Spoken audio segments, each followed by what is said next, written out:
নমস্কার বন্ধুরা, আজকে তৈরি করব রথযাত্রা স্পেশাল একদম নরম তুলতুলে ফুলকো মালপোয়া।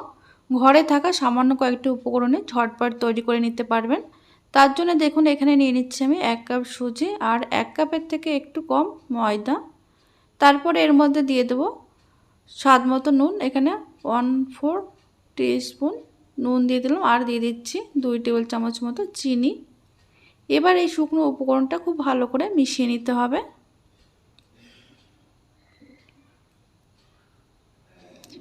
মিশিয়ে নেওয়ার পর এবার এর মধ্যে দিয়ে দিচ্ছি আগের থেকে জাল করে নেওয়া দুধ।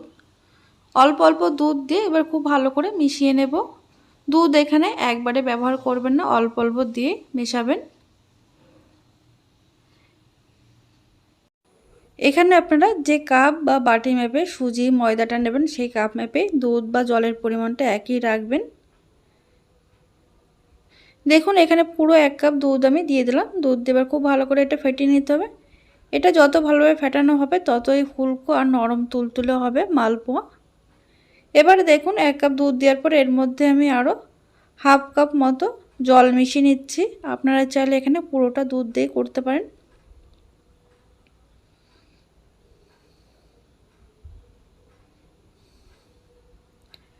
দুই থেকে 3 মিনিট ভালো করে ফেটিয়ে নেওয়ার পর এবার এর মধ্যে আমি দিয়ে দিচ্ছি হাফ চামচ মতো মৌরি।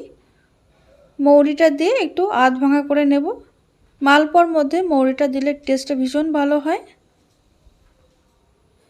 তবে এর মধ্যে মৌরিটাই দেবেন, এলাচ একদমই দিতে যাবেন না। দেখুন মৌরিটা আধ ভাঙা করে নিয়েছি। এবার এই ব্যাটারের মধ্যে দিয়ে দিলাম, দিয়ে এবার খুব ভালো করে মিশিয়ে নিতে হবে। মেশানো হয়ে গেছে আর দেখুন ব্যাটারটা ঠিক এরকম হয়েছে এখন। এবার এটা রেস্টে রেখে দেবো আমি 10 থেকে 15 মিনিটের জন্য। এতে করে সুজিটা ফুলে অনেকটাই ঘন হয়ে যাবে। দেখুন 15 মিনিট পর আমি ঢাকনাটা খুলে নিয়েছি। ব্যাটারটা অনেকটাই ঘন হয়ে গেছে। এবার আবারও খুব ভালো করে ফেটিয়ে নিতে হবে। ব্যাটারটা ঠিক এরকম হবে, খুব বেশি পাতলা হবে না, এরকম ঘনত্ব থাকবে।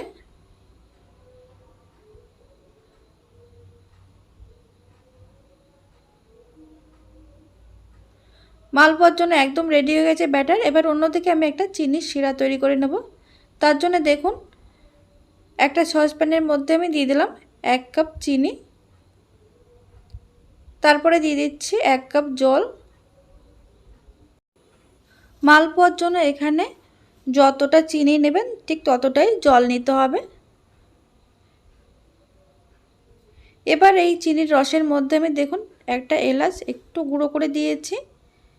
এবার গ্যাসের আঁচ মিডিয়াম টু হাইতে করে দিয়ে 2 থেকে 3 মিনিট খুব ভালোভাবে ফুটিয়ে নেব। এখানে চিনির শিরাটা 1 তার বা 2 তারের হবে না, একটু চিটচিটে মতন তৈরি করে নিতে হবে।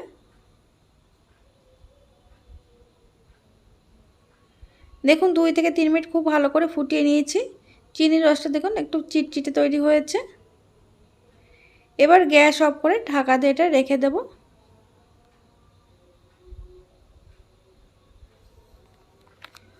অন্যদিকে মালপোয়া ভাজার জন্য কড়াইতে বেশ খানিকটা সাদা তেল আগের থেকে গরম করতে বসিয়েছি। তেলটা একটু গরম করে নেওয়ার পর গ্যাসের আঁচ মিডিয়ামে করে এখানে দেখুন আমি 1 হাতা ব্যাটার দিয়ে দিলাম। আর উপর থেকে এইভাবে তেলটা একটু দিয়ে দিচ্ছি, এতে করে খুব সুন্দর একদম বলের মতন ফুলকো হবে। দেখুন মালপোয়াটা কত সুন্দর ফুলে উঠছে। ব্যাটার যদি ঠিকঠাক তৈরি হয় তাহলে মালপোয়া প্রত্যেকটা খুব সুন্দর নরম আর ফুলকো হবে। এবার উল্টে পাল্টে লো টু মিডিয়াম আছে মালপোয়াগুলো খুব সুন্দর করে ভেজে নিচ্ছি আমি।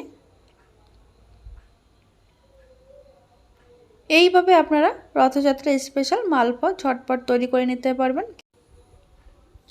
দেখুন মালপোয়া একটা তৈরি হয়ে গেছে। এবার এটা তেল থেকে তুলে নিতে হবে। একইভাবে বাকিগুলো মালপোয়া আমি রেডি করে নিচ্ছি।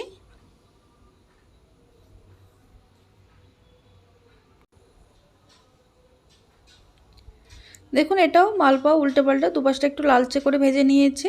তবে গ্যাসের আঁচ হাইতে করে একদমই ভাজবে না, লো টু মিডিয়াম আঁচে ভেজে নেবেন, তাহলে খুব সুন্দর এটা তৈরি হয়ে যাবে।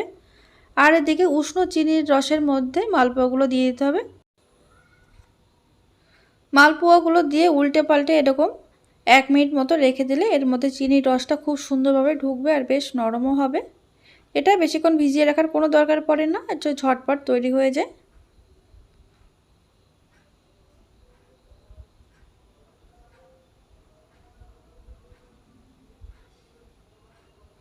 দেখুন উল্টে পাল্টে পুরো 1 মিনিট মতো রেখে দিয়েছিলাম, আর চিনির রস এক্সট্রা যেটা সেটা আমি ঝরিয়ে নিচ্ছি। এইভাবে আমি সবগুলো চিনির রসে দিয়ে দেব।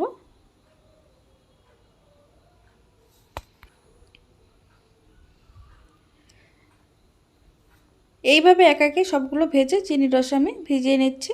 তাহলে বন্ধুরা আপনারা দেখতেই পেলেন কত সহজে তৈরি হয়ে গেলো একদম নরম তুলতুলে মালপোয়া রেসিপি।